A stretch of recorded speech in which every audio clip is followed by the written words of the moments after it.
lot of people ask me about leadership and what are the key principles of a leader versus a manager, for example. I think one of the greatest books written on leadership is called The Leadership Challenge by James Kouzes and Barry Posner. It's in its like 6th edition. It's a fantastic book if you haven't got hold of it. But they talk about 5 practices and principles of leaders. Let me run through those 5, and then I'm going to give you a really interesting scenario of this in action. The first one is a good leader models the way.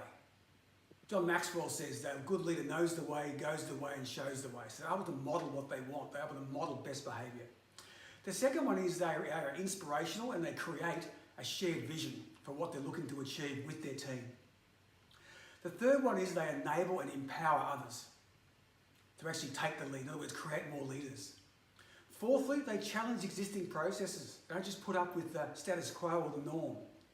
And fifthly, they reward the heart. They reward those who are following them, those who believe in their values and their direction and their vision.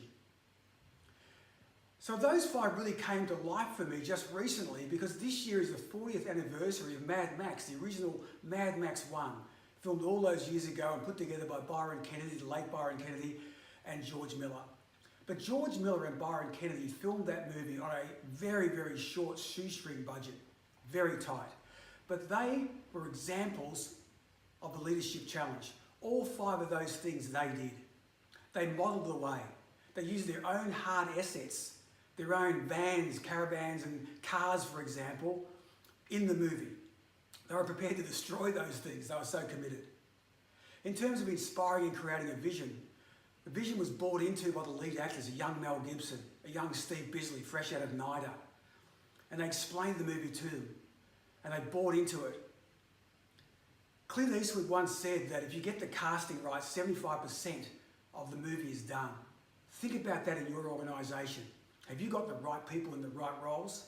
The right people, do they believe in your vision? Are they with you? They also enabled and empowered others. They took advice, they took guidance.